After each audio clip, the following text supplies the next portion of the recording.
Nel nome del Padre, del Figlio e Spirito Santo, e così sia.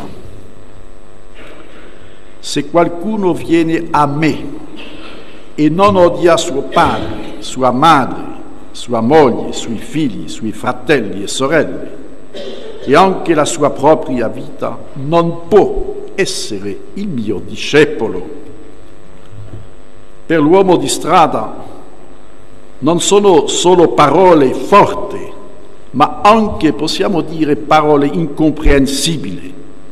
Come è possibile che il Signore chiede di rinunciare a quello che è il più naturale per un uomo?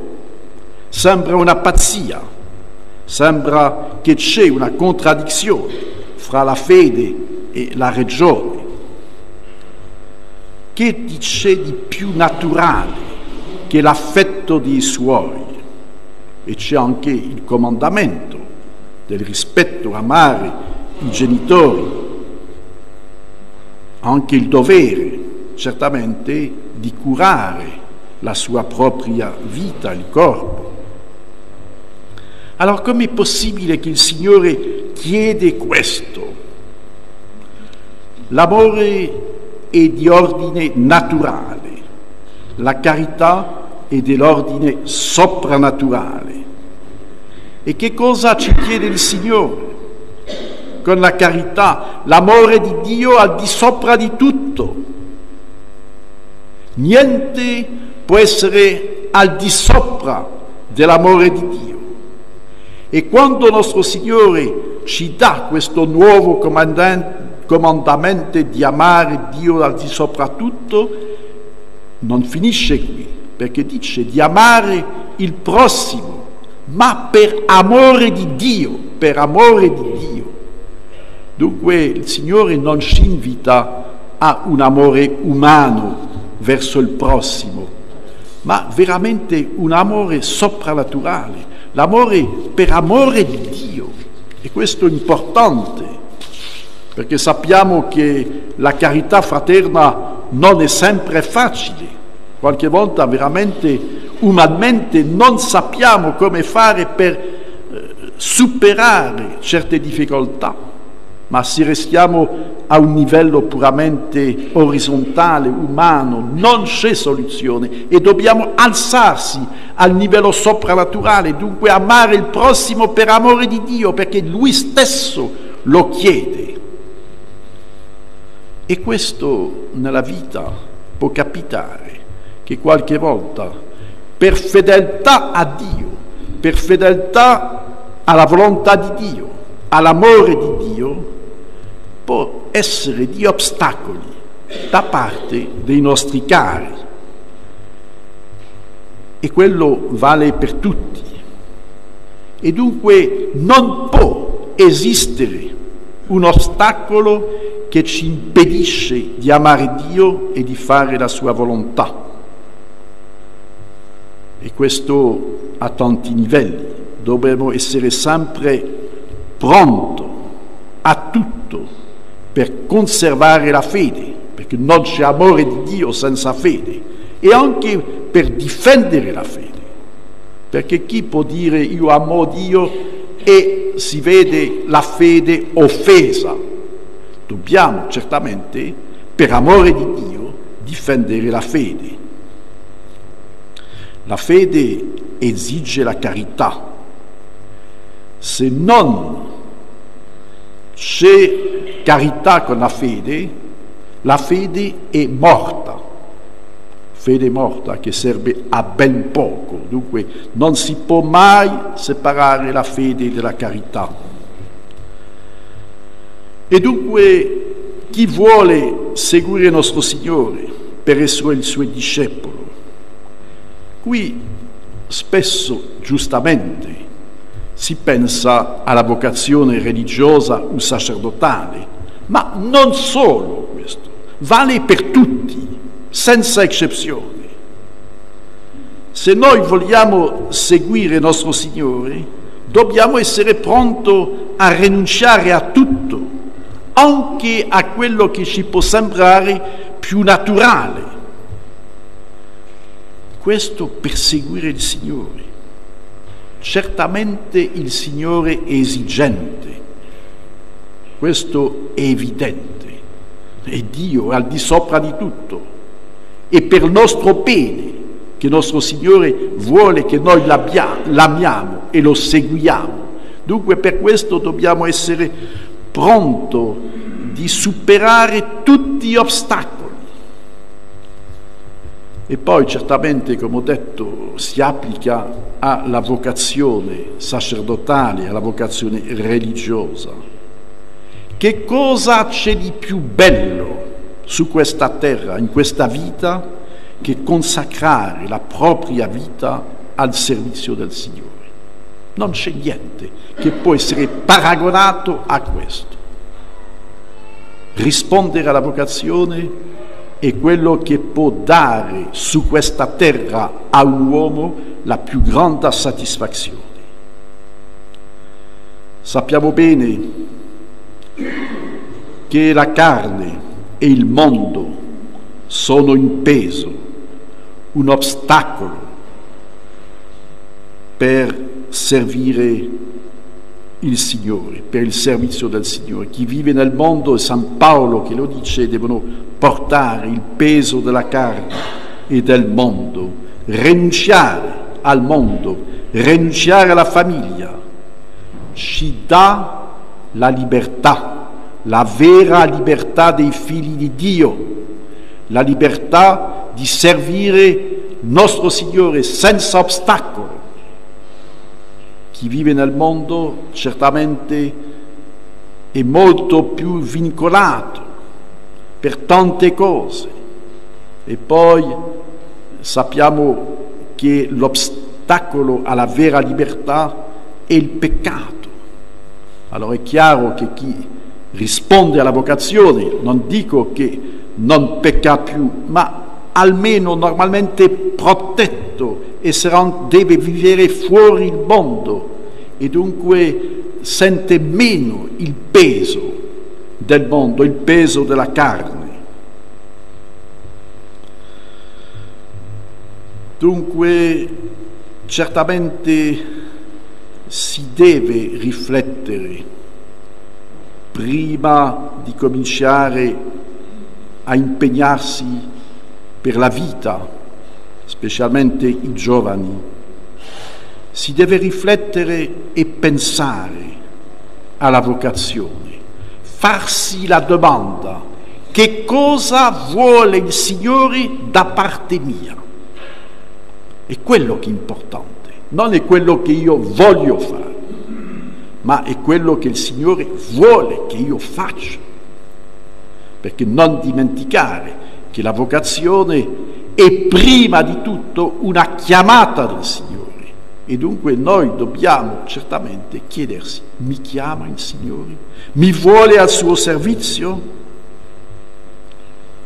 E lo ripeto, non dobbiamo avere paura di chiedersi, di farsi questa domanda, e potete chiedere a chi ha già tanti anni al servizio del Signore, nelle suore, nei sacerdoti, se non è una grande gioia di poter servire il Signore e servire le anime. Poi il Vangelo continua: e chi non porta la sua croce e non mi segue non può essere il mio discepolo. Un'altra affermazione di nostro Signore, certamente, che non contraddice quello che ha detto prima. Che cosa essere discepolo di nostro Signore? Che cosa essere cristiano? È quello che imita, che segue, che vede il nostro Signore il modello. E noi dobbiamo imitare il nostro Signore, imitare le qualità, le virtù di nostro Signore. Certamente non possiamo immaginare nostro Signore Gesù Cristo senza la croce. Togliere la croce da vita di nostro Signore è cambiare la sua vita non è più Gesù Cristo, perché nostro Signore, non dobbiamo mai dimenticare, si è venuto su questa terra, è venuto prima di tutto e soprattutto per morire sulla croce, per portare la croce. Nostro Signore lo dice tutto lungo il Vangelo. Spesso il Signore parla della sua ora. E qual è l'ora di nostro Signore? È l'ora del Venerdì Santo. Non soltanto nostro Signore ne parla di questo, ma se noi leggiamo il Vecchio Testamento, dall'inizio fino all'ultimo capitolo del Vecchio Testamento, è un annuncio della venuta di Gesù, è un annuncio della sua passione e del suo sacrificio. Dunque tutta la storia che ha preceduto la venuta di nostro Signore, dalla creazione fino a nostro Signore, è una preparazione alla venuta di nostro Signore, è una preparazione al suo sacrificio. Tutti che lo vogliamo o non lo vogliamo, dobbiamo portare la croce in questa vita. Non esiste una vita senza sofferenza. Cristiano, non cristiano, battezzato, non battezzato, ateo o altro, non illudersi. Qualche volta dice, ma vedete, quello vive bene, non gli manca bene, è felice. Le apparenze. Vorrei sapere se del fondo del suo cuore questo è un uomo felice, perché a tutto non gli manca niente. Non gli manca niente forte materialmente, ma gli manca l'essenziale. Amare nostro Signore, conoscere nostro Signore. Allora dobbiamo anche aggiungere e non dimenticare che la sofferenza su questa terra non viene da Dio, certamente, non è Lui che ha voluto questo. E questa è la conseguenza del peccato. È la conseguenza del peccato, peccato originale, ma anche peccato personale. E dunque, se dobbiamo portare la croce, dobbiamo approfittare di questo per la nostra santificazione. Tutte le difficoltà, tutte le sofferenze di questa vita devono essere unite alle sofferenze di nostro Signore. Si parla spesso, io ho una croce pesante da portare. Nessuno di noi ha una croce, esiste una sola croce, è la croce di nostro Signore. E quando attraversiamo il dolore, la malattia, il lutto, è un invito di nostro Signore a aiutarlo a portare la sua croce.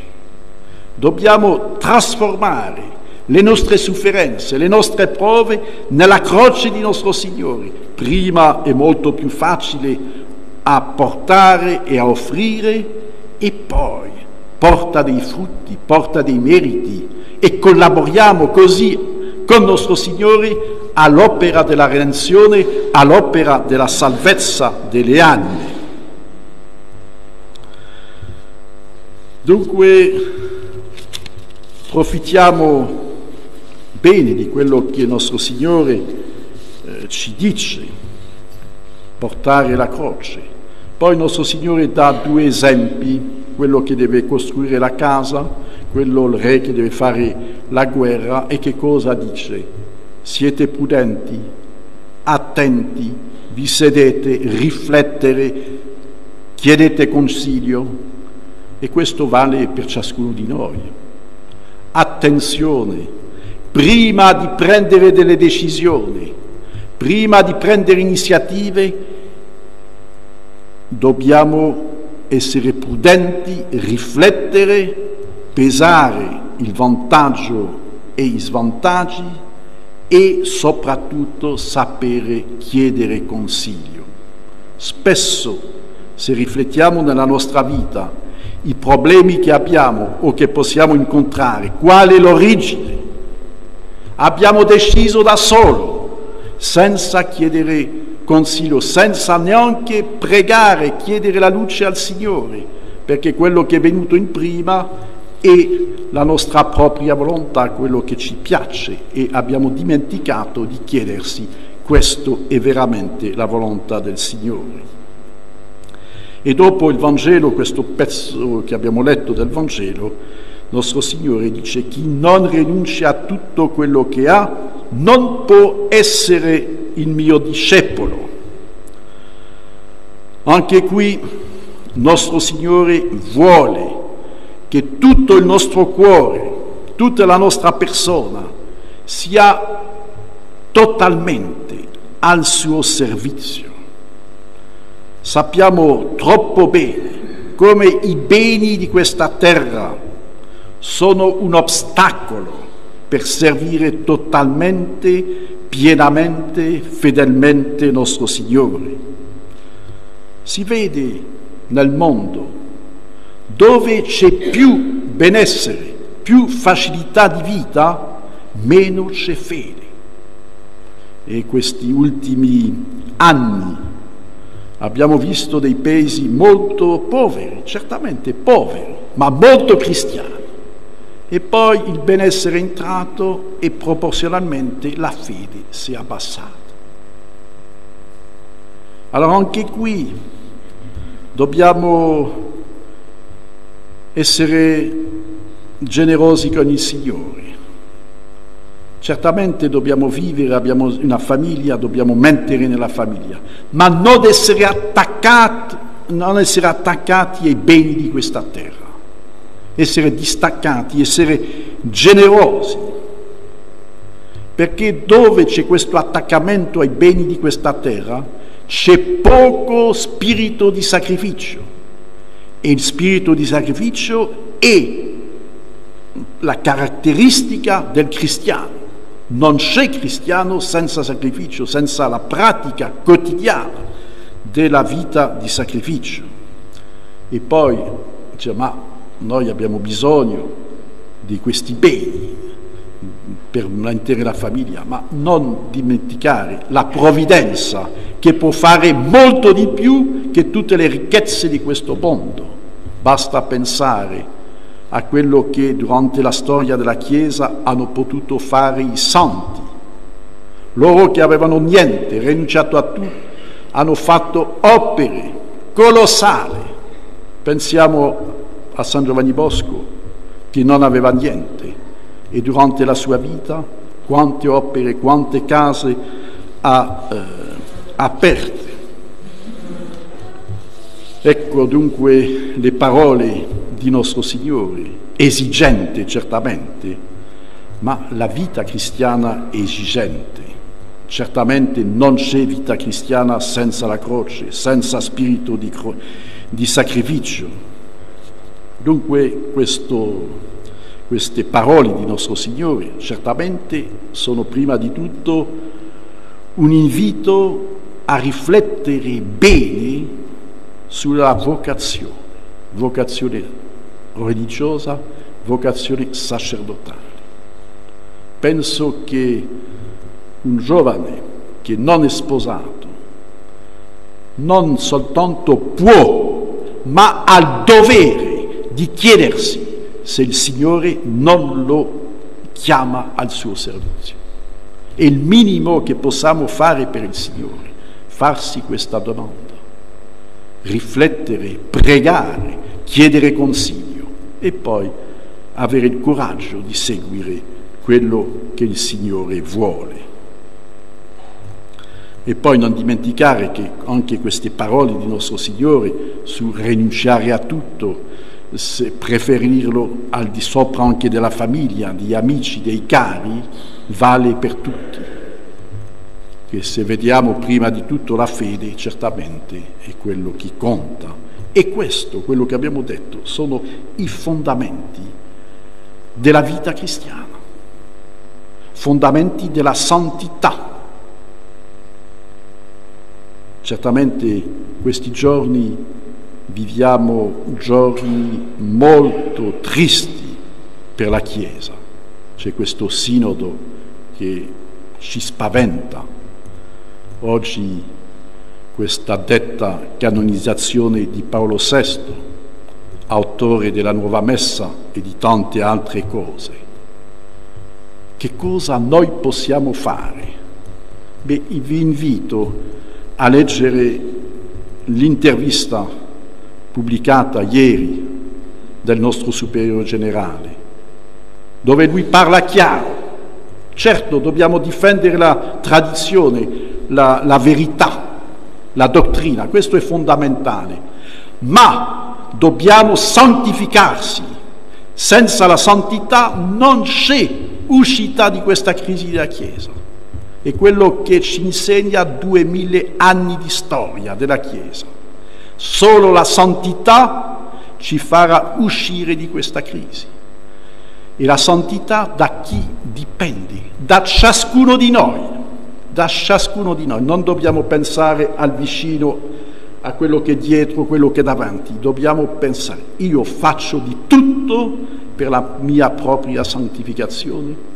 Perché io, se mi santifico, santifico la Chiesa, aiuto la Chiesa. È il modo migliore per aiutare la Chiesa in questi tempi difficili. Certamente non toglie la fedeltà alla tradizione, la fedeltà alla Santa Messa, la fedeltà alla dottrina, a rifiutare gli errori moderni, ma se non è accompagnato della santità non serve a niente. Allora approfittiamo di questa Santa Messa